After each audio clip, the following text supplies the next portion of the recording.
नमस्कार दोस्तों, स्वागत है आपका अपना ऑनलाइन स्टडी चैनल पर। दोस्तों आरआरबी एनटीपीसी अंडर ग्रेजुएट का एग्ज़ाम जो है बहुत ही नज़दीक होने वाला है, जिसमें दोस्तों जनरल साइंस से 40 क्वेश्चन पूछे जाएंगे, जिसमें से बेसिक इलेक्ट्रिसिटी का भी एक टॉपिक है जहां से प्रश्न पूछे जाएंगे। तो दोस्तों आज की वीडियो में हम बेसिक इलेक्ट्रिसिटी वाला टॉपिक कवर करने वाले हैं। क्वेश्चन में थोड़ा डीप तक जाइएगा, क्योंकि दोस्तों हमने ऑप्शन के अलावा दोस्तों ऑप्शन का भी हमने डिटेल्स में फैक्ट्स के साथ जानकारी इंक्लूड किया है, तो थोड़ा सा डिटेल तक देखिएगा। चलिए शुरू करते हैं वीडियो के प्रश्नों को। पहला प्रश्न है दोस्तों, विद्युत किसके प्रवाह को कहते हैं। थोड़ा इजी लगेंगे क्वेश्चन, लेकिन दोस्तों पेशेंस बना के रखिएगा, ऐसे प्रश्न आपको देखने को मिलेंगे। Electricity is the flow of, विद्युत किसके प्रवाह को कहते हैं। तो दोस्तों विद्युत जो है इलेक्ट्रॉन्स के प्रवाह को इलेक्ट्रिसिटी कहा जाता है। The flow of electrons is called electricity. विद्युत धारा की एसआई इकाई क्या है। The SI unit of electric current is. तो दोस्तों विद्युत धारा की एसआई इकाई क्या है, तो यहाँ पर आपको पता होना चाहिए एम्पियर है। एम्पियर से जो है विद्युत धारा को मापा जाता है। वोल्ट की बात करें दोस्तों, तो ये वोल्टेज की इकाई होती है, ये वोल्टेज मापने की इकाई होती है वोल्ट। ओम दोस्तों ये रेजिस्टेंस की है। एम्पियर जो है ये विद्युत धारा की है। वाट यहाँ पर दोस्तों पावर मापने की इकाई होती है, जो कि यहाँ पर दिए गए ऑप्शन सी में एम्पियर सही उत्तर हो जाएगा। भारत में घरेलू एसी परिपथ में आपूर्ति का मानक वोल्टेज क्या होता है। What is the standard voltage of domestic AC supply in India. Bharat में जो डोमेस्टिक सप्लाई आती है उसमें से स्टैंडर्ड वोल्टेज कितना रखा जाता है। क्या 220 वोल्टेज रखा जाता है या 230 वोल्टेज। तो दोस्तों सिंगल फेस एसी में जो स्टैंडर्ड वोल्टेज डिसाइड किया गया इंडिया में, तो वह है दोस्तों 230 वोल्टेज। तो इसलिए इसका सही उत्तर हो जाएगा दोस्तों 230 वोल्टेज। और यहाँ पर 110 वोल्टेज के बारे में बात करें तो यह दोस्तों डीसी में होता है 110 वोल्टेज, जो कि आपने देखा होगा ट्रेन्स में 110 वोल्टेज लिखा रहता है चेक मोबाइल चार्जिंग करने के लिए, तो वो दोस्तों 110 वोल्टेज डीसी होता है। लेकिन घरों में जो हमारे सप्लाई आती है वो 230 वोल्टेज स्टैंडर्ड निर्धारित किया गया है। इससे ज़्यादा भी हो सकता है, इससे कम भी होता है, कभी कभी 230 मतलब 215 से लेकर 250 वोल्टेज तक रहता है। लेकिन अगर स्टैंडर्ड के बारे में बात करें तो 230 वोल्टेज यहाँ पर स्टैंडर्ड रखा गया है। डीसी धारा में इलेक्ट्रॉन किस दिशा में प्रवाह होते हैं। डीसी धारा मतलब डायरेक्ट करंट बोला जाता है दोस्तों, जो कि बैटरियों से डीसी करंट मतलब जनरेट किया जाता है। तो उसमें जो है इलेक्ट्रॉन की दिशा किधर होती है। तो दोस्तों डीसी में जो इलेक्ट्रॉन फ्लो की डायरेक्शन होती है वो केवल वन डायरेक्शन, मतलब एक ही डायरेक्शन में इलेक्ट्रॉन का फ्लो होता है। जबकि एसी करंट के बारे में बात करें तो एसी करंट कुछ इस प्रकार फ्लो होती है, कभी प्लस कभी माइनस, कभी प्लस कभी माइनस। तो इस प्रकार दोस्तों एसी का फ्लो होता है, ये एसी होता है, जो कभी यहाँ +1 से लेकर -1 तक इसका होता है। लेकिन डीसी के बारे में बात करें तो डीसी जो है फिक्स होती है, कांस्टेंट होती है। पॉजिटिव है तो पॉजिटिव ही रहेगी, मतलब इसमें फ्लक्चुएशन नहीं देखने को मिलता है, और इसका डायरेक्शन भी परिवर्तन नहीं होता है। इसलिए इसका सही उत्तर हो जाएगा दोस्तों वन डायरेक्शन ओनली। ओम का नियम किस प्रकार दर्शाता है दोस्तों। तो ओम का नियम का एक फॉर्मूला होता है B = IR। यहाँ पर I क्या है दोस्तों, यहाँ पर ओम का नियम कहता है कि किसी भी चालक में लगाया गया विद्युत वाहक बल उसमें प्रवाहित होने वाली धारा के अनुक्रमानुपाती होता है। ब्रीफ प्रोपोर्शनल I इसका मेन फॉर्मूला होता है। लेकिन जब प्रोपोर्शनलिटी हटाएंगे तो यहाँ पर इसकी जगह पर R आ जाएगा। तो यही यहाँ पर B = RI या IR इसको बोला जाता है, जहाँ पर भी वोल्टेज है, I यहाँ पर करंट है, और रेजिस्टेंस को R के द्वारा प्रदर्शित किया जाता है। यही दोस्तों ओम का नियम है। यही ओम के नियम को अलग अलग भागों में डिवाइड भी किया जा सकता है।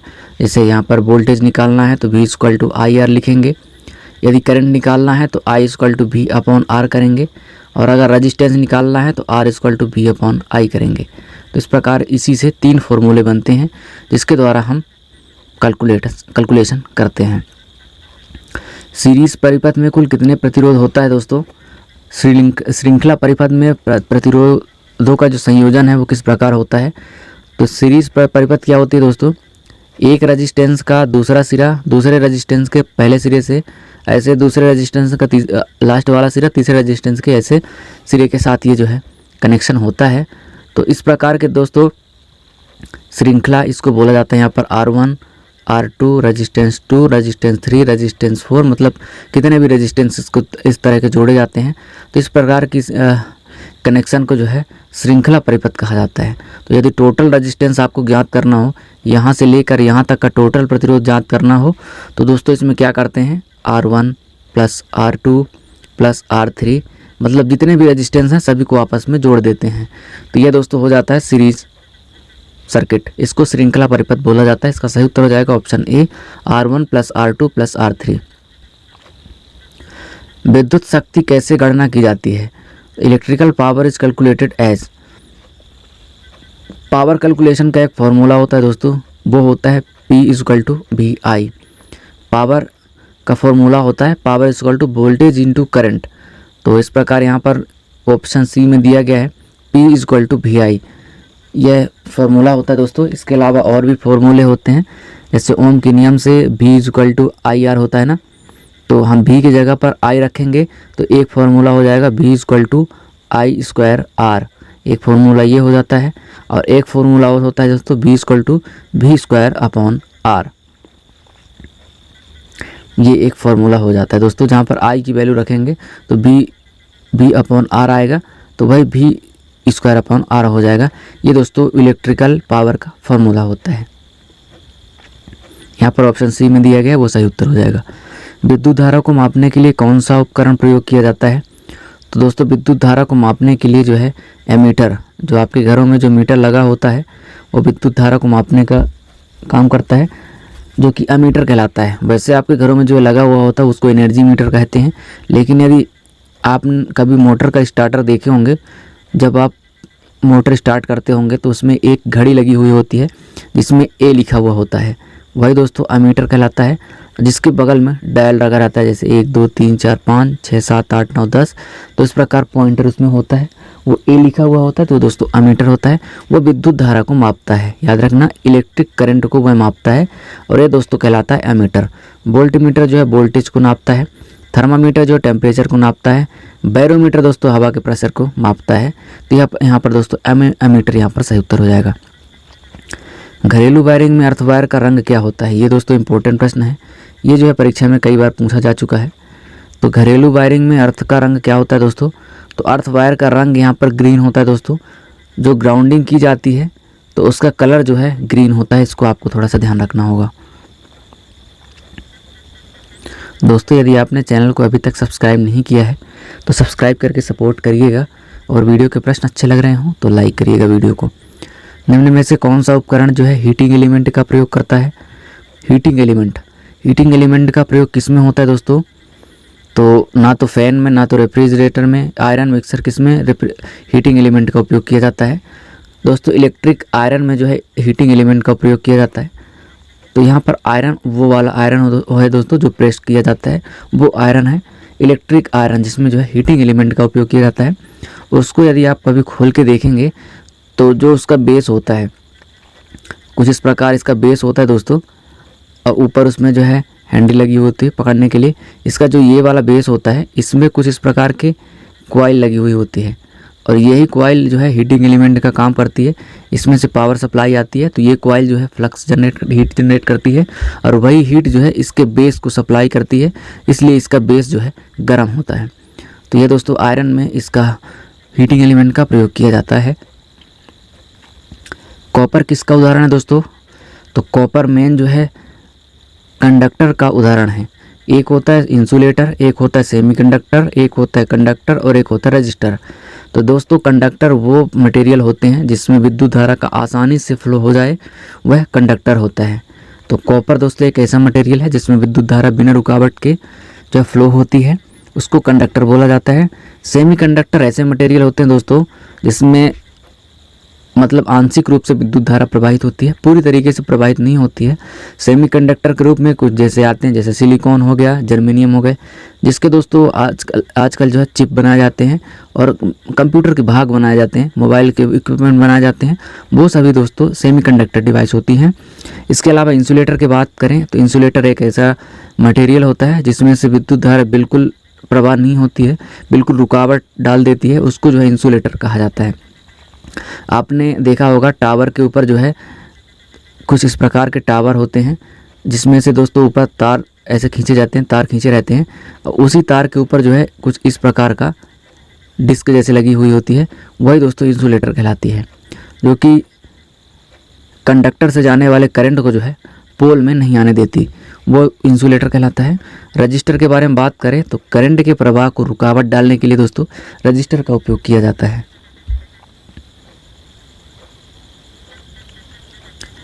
यहाँ पर दिया गया प्रतीक किसका प्रतीक है दोस्तों, किसका चिन्ह है? तो यहाँ पर आपको थोड़ा सा ध्यान रखना होगा, ये जो है कैपेसिटर का चिन्ह है। कैपेसिटर के चिन्ह में दोस्तों दोनों पट्टी जो है बराबर होती हैं, और यदि बात करें बैटरी की तो बैटरी में एक पट्टी बड़ी होती है, एक पट्टी छोटी होती है, फिर बड़ी होती है, फिर छोटी होती है। तो इस प्रकार यदि बात करें तो इसमें प्लस और माइनस संयोजित रहता है, लेकिन इसमें जो है कोई प्लस माइनस नहीं होता। कैपेसिटर जो है दोनों बराबर पोल के होते हैं। यदि वह डीसी कैपेसिटर है तो दोस्तों उसमें प्लस माइनस रहेंगे, लेकिन बराबर पट्टियाँ दोनों तरफ होती हैं। और यहाँ पर रजिस्टर की बात करें तो रजिस्टर का सिंबल कुछ इस प्रकार होता है, जिग जैग कंडीशन में होता है, ये रजिस्टर का सिंबल होता है। बैटरी की बात हमने कर ली है, कैपेसिटर की बात कर ली है। स्विच के बारे में बात करें तो स्विच कुछ इस प्रकार होती है, ऐसे होती है दोस्तों, और ये यहाँ पे ऐसा रहता है, ये स्विच है दोस्तों। और कहीं कहीं पर इसको ऐसे भी बना दिया जाता है, ये कभी क्लोज होती है कभी ओपन होती है, तो यहाँ पर ये दोस्तों स्विच का चिन्ह होता है। विद्युत चुंबक बनाने के लिए किसका उपयोग किया जाता है दोस्तों? यहाँ पर ध्यान रखिएगा, इलेक्ट्रोमैग्नेट बनाने के लिए किसका उपयोग किया जाता है? तो इलेक्ट्रोमैग्नेट वैसे है क्या दोस्तों? तो इलेक्ट्रिकली जो किसी पदार्थ को मैग्नेट बनाया जाता है, इलेक्ट्रिकल सप्लाई दे के उसको जो है बोला जाता है इलेक्ट्रोमैग्नेट, विद्युत चुंबक कहा जाता है। तो परमानेंट मैग्नेट तो होगा नहीं। आयरन रॉड या कॉइल जो है इसका उपयोग किया जाता है दोस्तों इलेक्ट्रोमैग्नेट बनाने के लिए। आयरन रॉड या कॉइल, जैसे कोई एक आयरन का रॉड ले लिए, ये मान लीजिए आयरन का एक टुकड़ा है, इसको हमें मैग्नेट बनाना है। तो मैग्नेट बनाने के लिए क्या करना पड़ेगा, इसके ऊपर आप क्या करिए, कॉइल को इस प्रकार लपेट दीजिए और कॉइल में जो है सप्लाई दे दीजिए। तो ये दोस्तों ये जो आपने पीस लिया था आयरन का, तो ये आप देख पाएंगे कि ये एक चुंबक की तरह काम करेगा, इधर नॉर्थ इधर साउथ पोल बन जाएगा। तो इस प्रकार दोस्तों इलेक्ट्रोमैग्नेट बनाया जाता है। परमानेंट मैग्नेट का दोस्तों एक परमानेंट मैग्नेट ही होता है, जिसके लिए इलेक्ट्रिकल सप्लाई देने की ज़रूरत नहीं होती है। धारिता की इकाई क्या है दोस्तों? यहाँ कैपेसिटेंस की इकाई पूछा गया है, जो कि कई बार परीक्षा में पूछा जाता है। छोटे छोटे ये प्रश्न आपको ध्यान रखना होगा। तो यहाँ पर ओम के बारे में बात करें दोस्तों तो ये रेजिस्टेंस की है, वाट दोस्तों पावर की है, फैरड यहाँ पर दोस्तों कैपेसिटर की है, और हेनरी यहाँ पर बात करें तो ये दोस्तों इंडक्टेंस की है। इंडक्टेंस को देखेंगे तो कुछ इस प्रकार उसका सिंबल होता है, मतलब स्प्रिंग जैसे। इसको दोस्तों इंडक्टेंस या एल के रूप में जाना जाता है। ट्रांसफार्मर क्या होता है दोस्तों? What is the transformer do, क्या करता है? तो आपने देखा होगा ट्रांसफार्मर वो एक्चुअल में काम क्या करता है। तो ट्रांसफार्मर क्या होता है दोस्तों, ये इलेक्ट्रिसिटी को स्टोर नहीं करता, डीसी को एसी में भी नहीं बदलता, converts electrical to mechanical energy भी नहीं करता। तो यहाँ पर क्या करता है दोस्तों, स्टेप अप अथवा स्टेप डाउन करता है वोल्टेज को। आपके गांव में जो ट्रांसफार्मर है, घरों के पास में जो ट्रांसफार्मर लगा होता है दोस्तों, वो होता है step down transformer. Step down का मतलब क्या होता है कि 11,000 वोल्टेज जो है ट्रांसमिशन से आती है, वो आती है आपके ट्रांसफार्मर में आएगी 11,000। फिर ट्रांसफार्मर में 11,000 होने के बाद यहाँ पर स्टेप डाउन होके घरों में 230 वोल्टेज सप्लाई आती है सिंगल फेस में, और 3 फेस की बात करें तो 3 फेस में दोस्तों 415 वोल्टेज आती है। तो मतलब स्टेप डाउन का मतलब होता है वोल्टेज लेवल को घटाना, यहाँ पर स्टेप डाउन कहलाता है। और स्टेप अप की बात करें तो स्टेप अप की बात करें यहाँ पर तो वोल्टेज लेवल को बढ़ाना, यहाँ पर स्टेप अप का काम होता है। स्टेप अप ट्रांसफार्मर दोस्तों जनरेटिंग स्टेशन पे लगे हुए होते हैं। जैसे कि मान लीजिए कि आप जनरेटिंग जो है 11 kV पर हो रहा है, 11,000 वोल्टेज जनरेशन हो रहा है, तो उसको दोस्तों बढ़ाकर उसको जो है 440 वोल्टेज या फिर 66 kV 420 वोल्टेज, ऐसे इनकी जो है वोल्टेज बढ़ाया जाता है। तो उन्हीं ट्रांसफार्मर के थ्रू वोल्टेज बढ़ाया जाता है। इसके अलावा स्टोरेज इलेक्ट्रिसिटी को स्टोरेज करने के लिए कौन सा डिवाइस होता है दोस्तों? तो कैपेसिटर होता है दोस्तों। कैपेसिटर जिसको संधारित्र बोला जाता है, ये इलेक्ट्रिकल एनर्जी को इलेक्ट्रिसिटी के फॉर्म में स्टोरेज करता है कुछ समय के लिए। कन्वर्ट डीसी टू एसी, यह दोस्तों डीसी को एसी में कन्वर्ट करने के लिए कौन सी डिवाइस की जाती है, तो दोस्तों इन्वर्टर बोला जाता है। आपके घरों में जो है वो इन्वर्टर लगते हैं, वह डीसी को एसी में कन्वर्ट करता है। वही अगर इसके उल्टा बात करें कि एसी टू डीसी कौन कन्वर्ट करता है, तो यह होता है दोस्तों रेक्टिफायर। रेक्टिफायर आपके चार्जर में लगा हुआ होता है, जो कि मेंस से सप्लाई लेकर डीसी में कन्वर्ट करता है, वो रेक्टिफायर का काम होता है। स्टेप अप और स्टेप डाउन वोल्टेज करना यहाँ पर ट्रांसफार्मर का काम होता है। Convert electrical to mechanical energy, ये मेन काम होता है दोस्तों मोटर का। इलेक्ट्रिकल एनर्जी उसमें देते हैं तो मैकेनिकल एनर्जी आउटपुट होती है, वो दोस्तों मोटर का मेन काम होता है। घरेलू वायरिंग में लाल तार सामान्यतः किसे दर्शाता है, तो यदि लाल वायर है तो उसको दोस्तों न्यूट्रल लाइव वायर बोलेंगे, जिसमें करंट आती है उसको लाइव वायर बोला जाता है। इनके कुछ कलर कोडिंग होती है जिसको आपको ध्यान रखना होता है। Which wire carries the return current in the domestic circuit, घरेलू परिपथ में रिटर्न करंट को किस तार से उपयोग किया जाता है, तो रिटर्न करंट के लिए उपयोग किया जाता है यहाँ पर दोस्तों न्यूट्रल वायर। न्यूट्रल वायर का उपयोग किया जाता है रिटर्न करंट के लिए। एक तो लाइव वायर होता है जिससे दोस्तों करंट जाती है, जैसे मेंस से आती है, तो एक लाइव वायर होता है, और एक जो है लोड में कनेक्ट होने के बाद एक वापस आता है, इसको जो है न्यूट्रल वायर बोला जाता है। घरों के जितने भी इक्विपमेंट होते हैं दोस्तों सभी पैरेलल में लगे हुए होते हैं, मतलब एक में लाइव जाएगा एक में न्यूट्रल जाएगा। तो इस प्रकार दोस्तों न्यूट्रल वायर जो है रिटर्न पाथ का काम करता है। और ये जुड़ा कहाँ से होता है, ये न्यूट्रल वायर दोस्तों सीधा जाके ट्रांसफार्मर के स्टार कनेक्शन के मिडिल पॉइंट में जाके जुड़ा हुआ होता है, जिसका पोटेंशियल 0 माना जाता है। 3 पिन प्लग का कार्य क्या होता है, आपने देखा होगा जो पावर इक्विपमेंट लिए होते हैं बड़े बड़े, जैसे कूलर हो गया, फ्रिज हो गया, उसमें जो है 3 पिन लगा हुआ होता है, तो उसका मेन काम क्या है, तो 3 पिन का मेन काम क्या है दोस्तों, सुरक्षित अर्थिंग के साथ साथ विद्युत सप्लाई को आपूर्ति करना, यहाँ पर इनका मेन काम होता है। जो बड़ी वाली पिन होती है वो ग्राउंडिंग से कनेक्ट हुई होती है, और उसके अलावा उसमें 2 पिन होती हैं, तो एक न्यूट्रल होता है और एक लाइव मतलब फेज होता है। आधुनिक घरों में सामान्यतः किस प्रकार की वायरिंग का उपयोग किया जाता है, तो दोस्तों किस प्रकार की वायरिंग का उपयोग किया जाता है, तो कंड्यूट वायरिंग इसका उपयोग किया जाता है। कंड्यूट वायरिंग का मतलब होता है दोस्तों दीवार के अंदर जो है वायरिंग करना, कंड्यूट वायरिंग कहलाता है। ये दोस्तों 2 प्रकार की होती हैं, एक ओपन कंड्यूट, एक क्लोज कंड्यूट।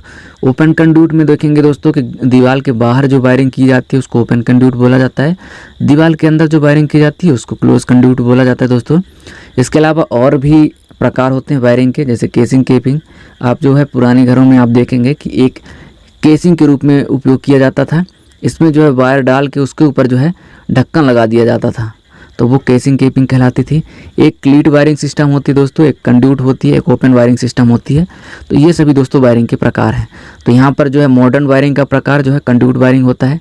आजकल के घरों में जो है बिल्कुल अंडरग्राउंड वायरिंग की जाती है, उसको कंड्यूट वायरिंग बोला जाता है। भारत में एसी आपूर्ति की आवृत्ति क्या होती है, वेरी वेरी इजी क्वेश्चन है दोस्तों। भारत में 50 हर्ट्ज की आपूर्ति होती है। आप कहीं भी देखेंगे कोई भी अप्लायंस यदि आप खरीद के ले आते हैं तो आप उसको चेक करिएगा कि सभी अप्लायंस में जो है 50 हर्ट्ज लिखा हुआ होता है।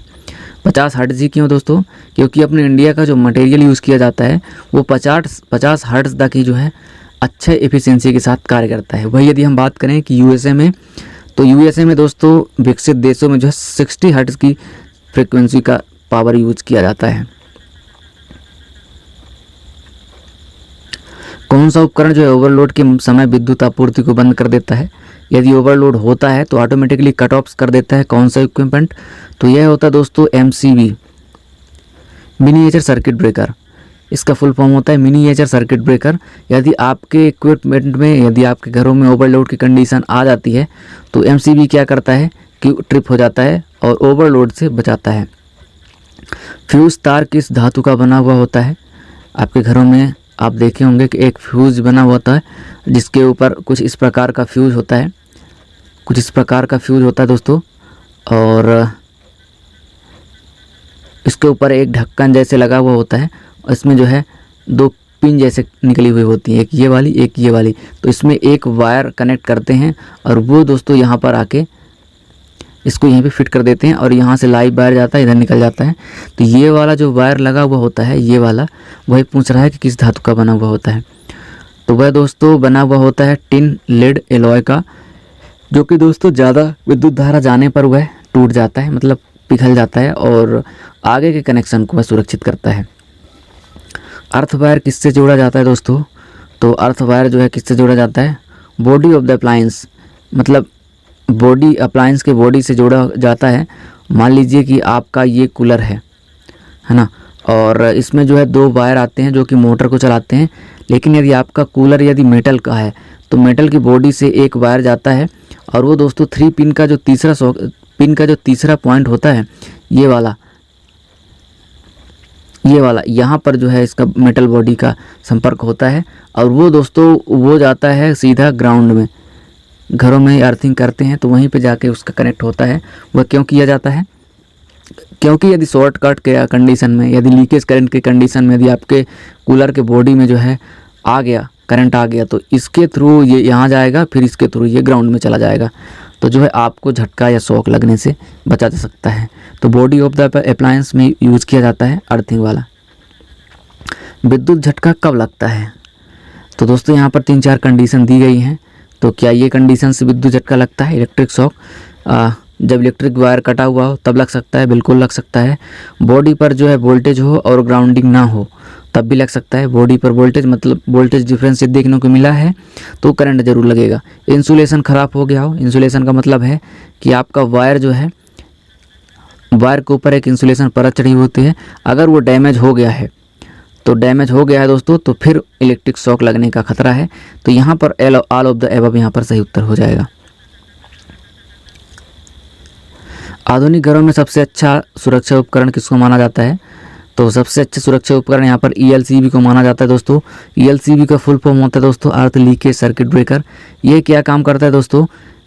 मान लीजिए कि आपके घर में कहीं भी थोड़ा सा भी जो है इलेक्ट्रिक शॉक लगता है तो जो है 30 मिली एम्पियर तक की यदि करंट जो है ग्राउंडिंग हुआ है, लीकेज हुआ है, चाहे वो किसी के थ्रू हुआ हो, चाहे आपकी बॉडी के थ्रू हुआ हो या फिर कहीं शॉर्ट मतलब लीकेज हुआ हो, ग्राउंडिंग हुआ हो, तो यह दोस्तों अर्थ लीकेज क्या करता है, ELCB क्या करता है, पूरे सर्किट को ट्रिप करा देता है, जिससे जो इलेक्ट्रिक शॉक नहीं लगते। बहुत ही ज़्यादा इंपॉर्टेंट अप्लायंस होता है आपके घरों में। आप इस चीज़ को ज़रूर लगवाइएगा दोस्तों। थोड़ा महंगा आता है लेकिन पूरे घर की सुरक्षा करता है, कभी आपको इलेक्ट्रिक शॉक लग ही नहीं सकता।